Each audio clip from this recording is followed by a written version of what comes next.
Greetings and welcome to Christian Ethics. This is session number 8, where we'll be examining Huebner's section on Renaissance ethics.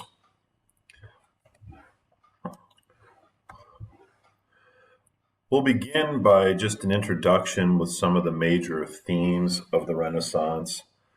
Huebner notes this in the opening to his section that these historical epochs, such as the Reformation, not the Reformation, the Renaissance, are not especially neat or tidy, but they're helpful in terms of analysis. So the same is true with the Renaissance.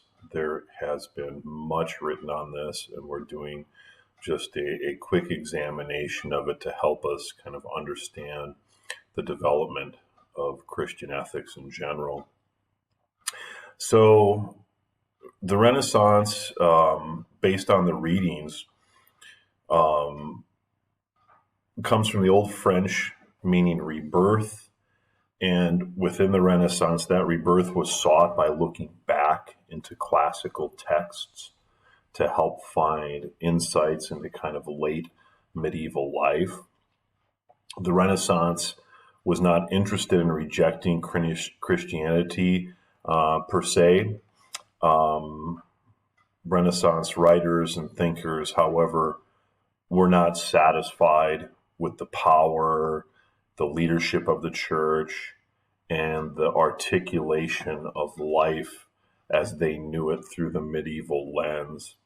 So these figures found in ancient Greek and Roman sources, I guess you could put it this way, like a vision of beauty and truth and goodness that they thought might be able to revitalize a life in a church that was seemingly hindered and impeded by its own institutions and outlooks.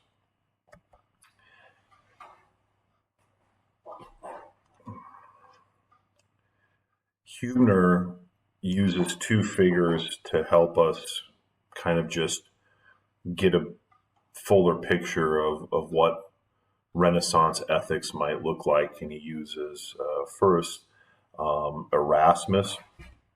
He was one of the most famous thinkers of the Northern Renaissance, which happened a little later than the typical Italian, what we typically think of with the Renaissance, which is the Italian Renaissance.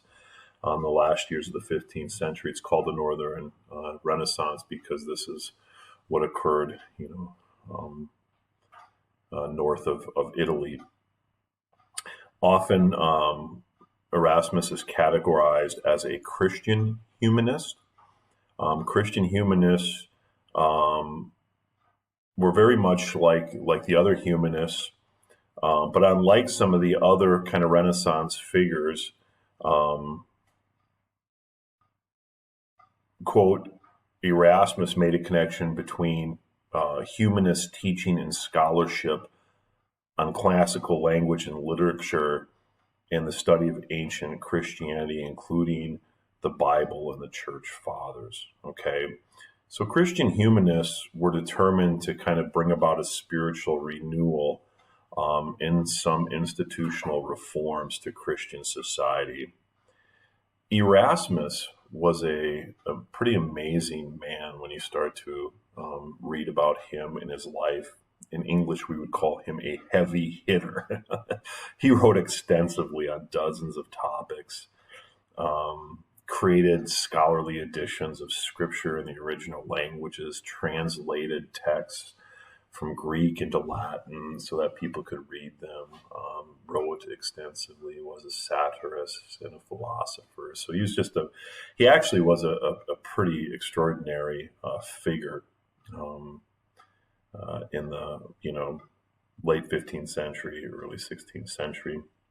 As Huebner notes, he kind of developed a philosophy of Christ, everything centered on Christ.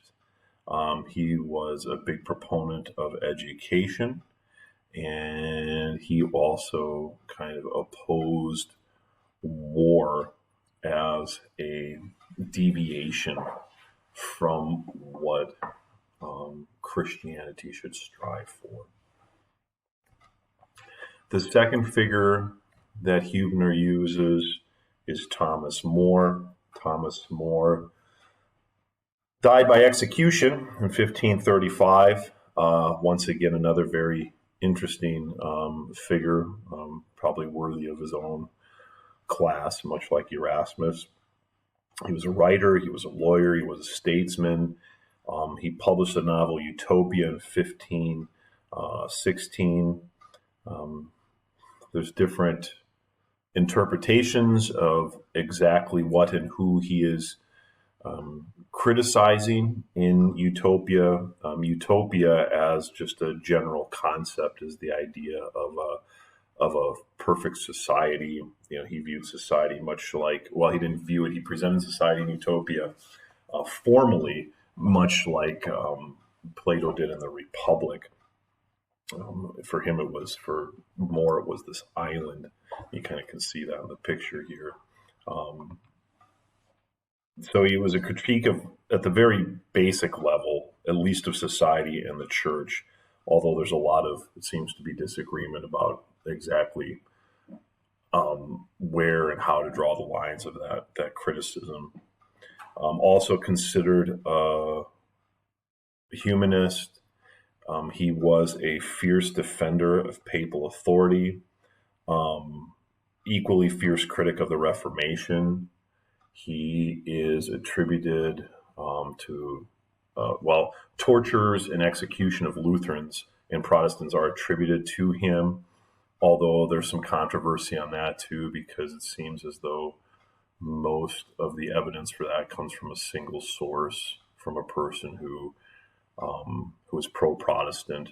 So it's Thomas More denied it. At the same time, he was a defender of papal authority in England, which is eventually what got him executed, beheaded. So I don't know as far as that goes. Nevertheless, you start to see this turn in the Renaissance away from kind of this medieval mindset towards something else. And in this case, it's this re-envisioning of life, re-envisioning of the church, re-envisioning society by using some of the ideals, the insights, and the imagination of the ancient Greeks and Romans. So what essentially Huebner is doing is using these two figures to illustrate the types of questions that had come to the forefront during this period, and therefore how one might, question the way things were and decide kind of what your moral obligations are. And so he kind of lists what these are, some of these kind of questions: nature of the church, right? How the church relates to social institutions, our self-understanding of human beings. These are all questions that during the Renaissance and with the kind of advent of humanism and Christian humanism, these were areas of inquiry whereby you see a different line of thinking and conclusions being achieved from what you would have saw during the medieval times. The way that Erasmus or Sir Thomas More would come to a conclusion is in some ways very different than a Sir Thomas Aquinas, or not Sir Thomas, but St. Thomas Aquinas would come to one. So essentially, in this period, we have an emphasis on the renewal of the church, a renewal of the world through a re-envisioning of human potential from a classical perspective.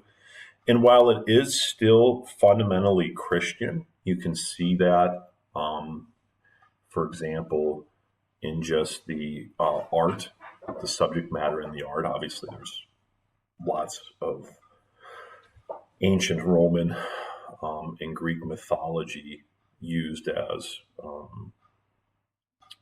the subjects for the art, but there's also just so much Christian themed art as well. So it's fundamentally Christian, but we do see new principles kind of arising that you wouldn't have seen prior to this in the medieval world. And some of these are like universal human dignity would be one.